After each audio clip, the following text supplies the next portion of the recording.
once again.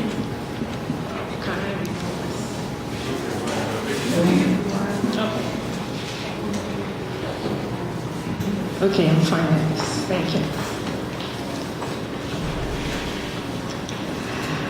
Just to buttress what my chairman had already told you, I'll just talk on what led to this foundation, which is an extension of Human Development Initiatives. Almost on a daily basis in our office, HDI, we encounter widows requesting help with various issues ranging from financial, need for counseling, life skills, economic empowerment, and health screening intervention. We have some that come with their issues that moved whoever hears them to tears. We frequently receive widows who come with pathetic stories. I'm going to give you 2 case studies.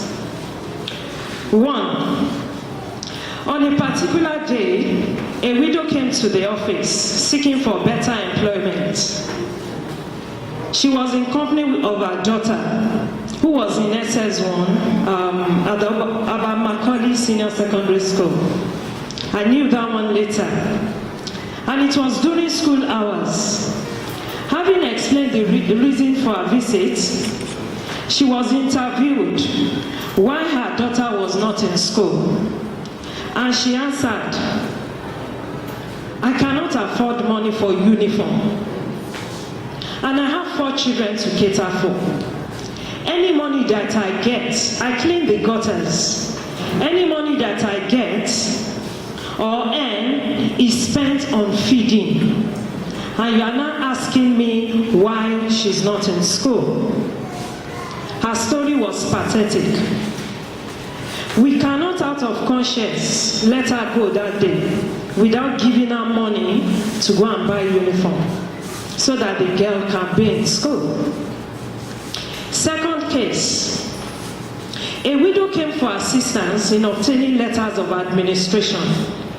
This is the letter that is obtained from the probate registry, and you need this document to have access to the late husband's property. And the money that was in her husband's account was just 16,000 naira. And for her to go through that process, paying lawyers to get that document, it's very cumbersome. In our own office, we give this free of charge, free legal aid to widows to get this document. So instead of going through the process, our chairman then had to call, we asked her at the bank where the money was, and we were able to get the 16,000 naira without going through that process for her. Since the money was very small, and she added, my husband's family had taken away our property, even nowhere to stay. So she came back again for further assistance. We said, well, we don't give cash here, but we have this life skill empowerment program for widows. We enrolled her, and she joined the hat making class. And today, that's what she's feeding on.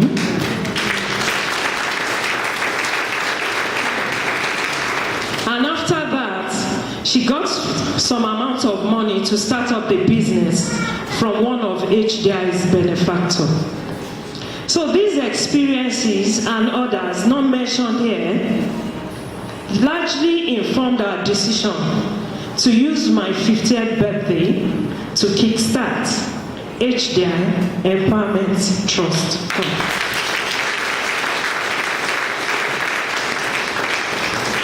Thank you. Criteria for selection. How did we select the beneficiaries today? Our relationship with public schools through mentoring and counseling program gave us the platform, because we couldn't have just barged into schools like that. So we wrote letters of introduction and nomination to the principals of each school, and we also attached application forms. And not only to schools, also to widows groups that we work with. We work with different widows groups in the markets, churches, and mosques. These nominees were requested to complete a form and attach 2 passport photographs, their father's death certificate if it's a widow's child, and the last school result. And the school principal also recommended the nominee with his or her own signature and the school stamp. And after giving us these students, we called their phone numbers, invited the parents and the students, and asked them questions. We had few cases because of the low economic situation. Some are not widows, but they wanted to benefit from this program. So they said, well, my husband is a driver, I'm just a petty trader, I think we can just come in. I said, no, we are sorry, this one is just for children of widows and exceptional cases for children of widows. Screening exercise. All the documents required were cited.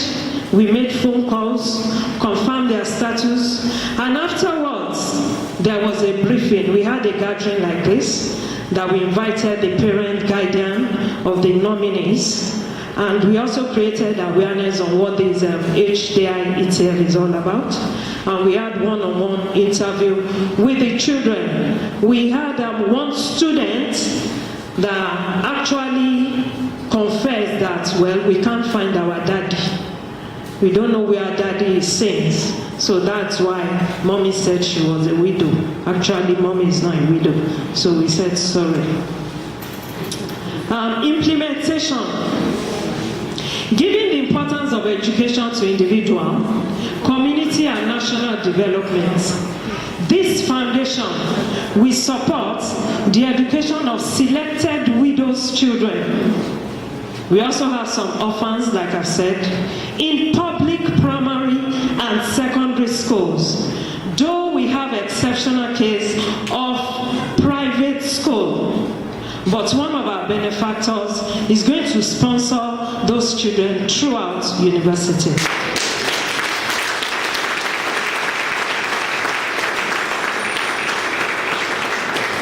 Thank you. What we are giving them today, school uniforms, 2 school uniforms, pair of government socks, pair of school sandal, a tie, school bag, exercise books, mathematical sets, and context books not provided by the government, and all government approved costs.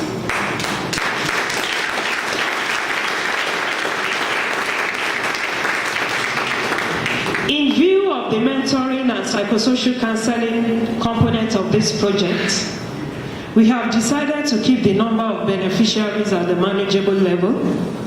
We intend to increase the number by not less than 10% and no more than 50% annually, except our managerial capacity and resource improve. And I believe by the grace of God, it will improve. Beneficiaries will be entitled to call or visit the office for career counseling and reproductive health and rights information. We therefore solicit more volunteers who can serve in this capacity as the number of beneficiaries widen on an annual basis. I thank you all for being part of this initiative, and I say God bless you really good. Thank you for coming. Ladies and gentlemen, please a round of applause. So you can do better. That's a life-changing program. I'm actually amazed at exactly what I had for her. If it's actually this for her, you can do better. Ladies and gentlemen, once again, a round of applause for the coordinator of this wonderful organization here in our midst today. Okay, if we have about 50 to 100 organizations doing this, how can Nigeria will not be celebrated 54 years in a better way? How can we